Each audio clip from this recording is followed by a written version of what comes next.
we are back, and we are moving into our first conversation for today as we get an update on what's happening with the weather. And of course, we have senior meteorologist, Mr. Frank Tench, with us to be able to provide the latest update.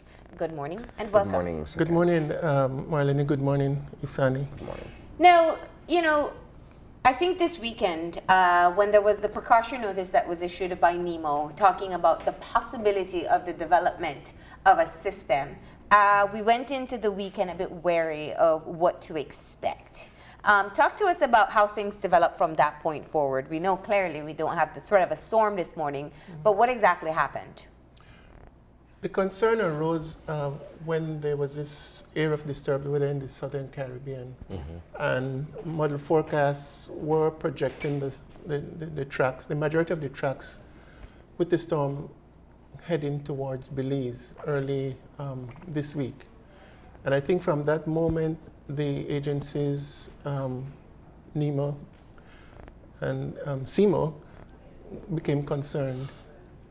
And I think in an abundance of caution, they organized a CEMO meeting at the City Hall on Friday morning to bring all stakeholders up to date on what was happening and what was likely to happen. Yeah. And the planning that goes into preparing for the eventuality of a tropical storm or a hurricane, it takes time. Yeah. And I think in an abundance of caution, they wanted to have all their ducks in a row, if you like, and to be prepared for any eventuality. Yeah. And the reality is that at this time of year, storms tend to form in the western or southwestern Caribbean.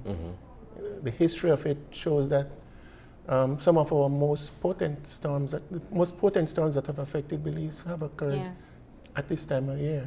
Yeah. And so it's nothing unusual for the formation of a system in the southern Caribbean. And the forecast tracks were suggesting a possibility for the storm to impact Belize. Yeah. And in fact, the low pressure system did pass us, it just didn't develop. Well, the center crossed over mainland Honduras and eventually emerged. A part of it emerged in the Eastern Pacific, and it's a concern now for the people on the Pacific coast of Central America. Those are the facts of the matter. But at the early moments last week, I think as early as Thursday, model forecasts were suggesting a possibility of the center emerging off the coast of Honduras and coming into the waters of the Gulf of Honduras. And one model even had the center just east of Belize. Yeah. So all these possibilities were of concern to forecasters and emergency authorities. When we issue an advisory based on being able to study the various models of the weather system or what have you, I've noticed that perhaps there are some of us who don't fully understand what the advisory is saying. Either that or we form our own interpretation of what NEMO is putting out there, so that some folks get tossed into a frenzy that something is happening. And in interviewing with the Chief Met Officer on Friday, she ended up having to allay some of those concerns by saying, look, there are certain percentages that we're looking at that would suggest whether or not this thing can even form to become a system. Yeah. How do you speak to something like that? And that's where the issue of effective communication comes in. Yeah. And we as professionals,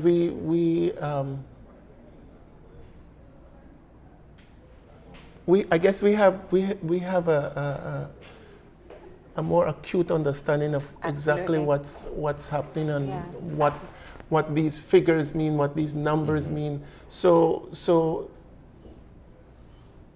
in a sense, it has to be an ability to communicate that concern in a fashion that if you like, soothe the public's anxiety. When I had the opportunity to brief the SEMA authorities on this very same situation on Friday, and I used all the model products available to me, but I was able to explain it in such a way that at the end of the session, all of us left with a clearer understanding of what is likely, what is possible. And in a sense, the authorities were left with a sense, okay, we know what's possible. Yeah. We know we're dealing with something that has a degree of uncertainty with it. But nevertheless, we know we have the window of time or opportunity of time to plan ahead. You know, I think you could have taken these figures, these percentages, and said, oh, well, nothing to worry about. But that's not wise. That's not wise. You know, I think that one of the things that was very clear, and I do think, you know, we give kudos where kudos are due.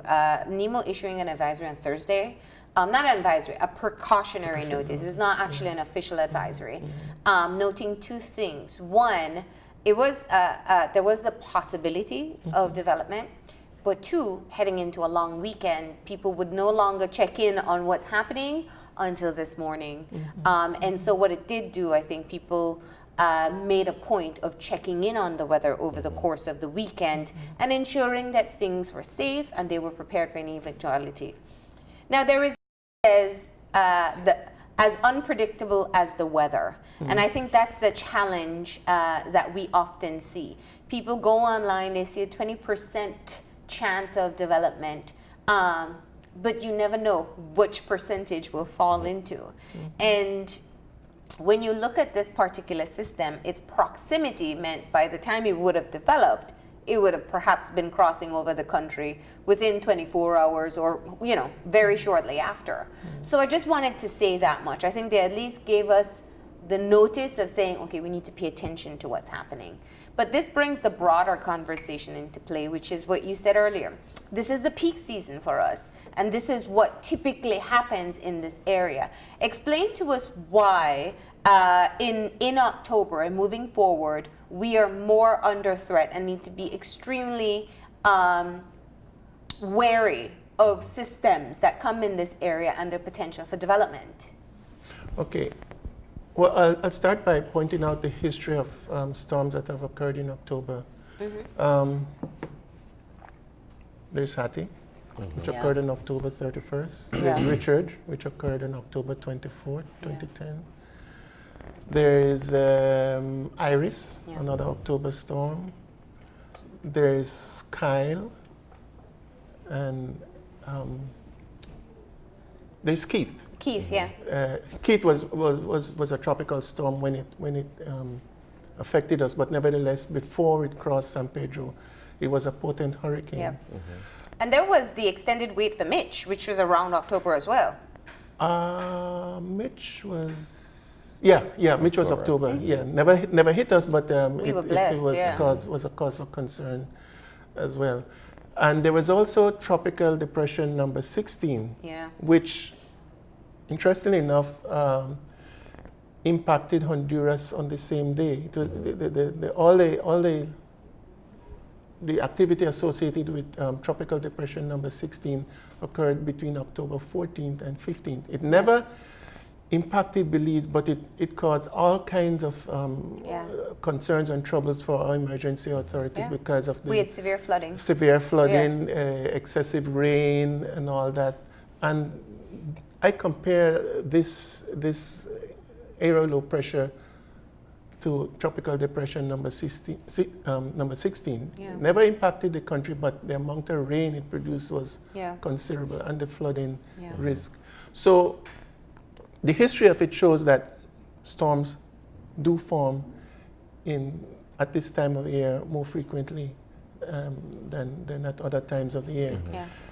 Other factors to consider, the upper level environment is often conducive. There tends to be an upper level high that oscillates around between the Western Caribbean and the Gulf of Mexico. What does that mean? The upper level high, if you have a system area of low pressure, or a cold front, even a cold front can generate these storms. It provides a favorable environment for the exhaust of the moisture from the system. In other words, the system has an exhaust valve, and it feeds on that, and it can generate. There was a point last week where the high was actually over the Northwest Caribbean, but at the time the area low pressure was over the Southern Caribbean. So there wasn't that coupling to feed for the low to feed on. Yeah. Eventually the high moved back into the Gulf, and it's currently still over the Gulf of Mexico. Yeah. Hattie had that same type of environment where the upper level high emerged, was over the Gulf, and then drifted into the Western Caribbean, and as a result, Hattie had the good exhaust valve for what became one of our most potent hurricanes. You know, in this particular season, I think everybody has very vivid images of the devastation that hurricanes can cause based on what happened with Dorian. And Dorian, because it was just sitting still for quite a while, dominated news coverage, especially because it could have potentially impacted the US, which is where we get most of our international news. So I think it's going to be very fresh on people's minds what can happen with a storm. And the fear is, what if that happens to us? What do you say to people to have a level of cautiousness, but not moving into panic?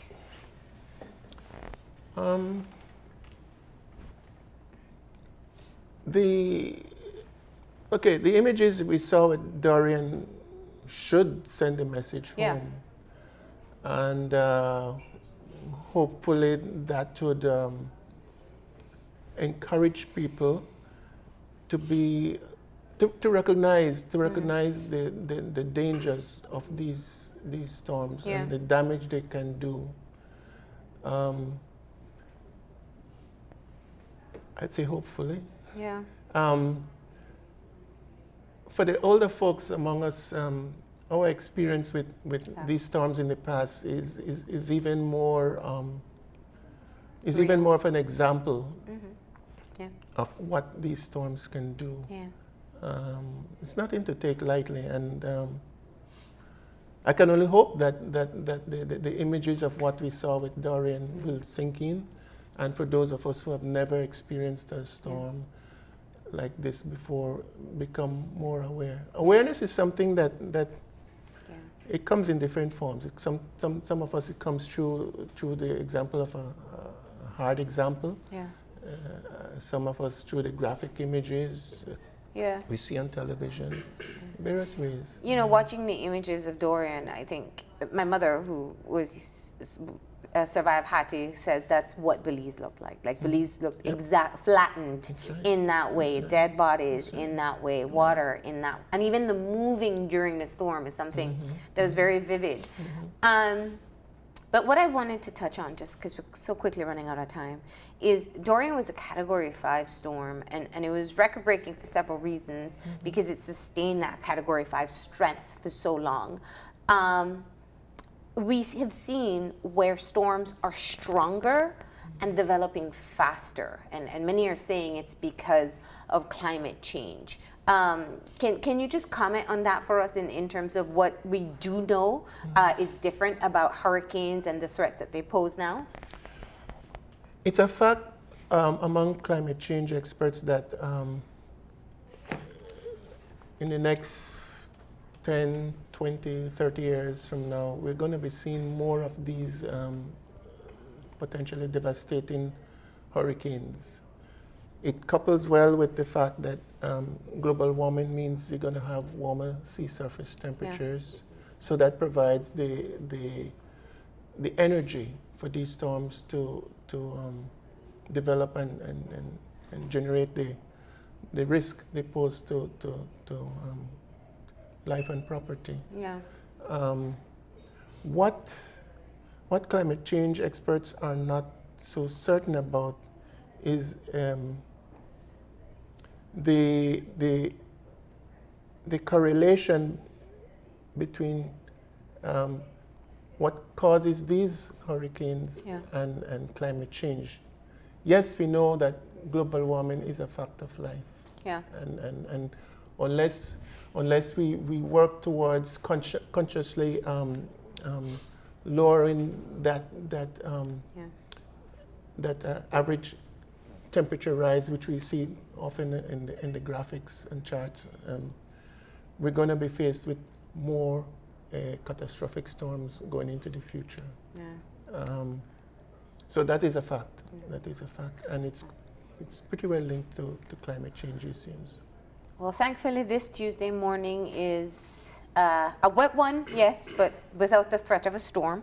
And we do appreciate you coming in to kind of put into perspective why it is that we do have to pay a bit more attention to what's happening in the weather updates and to stay on alert as well. Thank you, Mr. Tench. You're welcome. All right. We're going to go ahead and take a break. When we come back, protecting our children. We're going to have a conversation about the child protection system in Belize after the break. So stay tuned.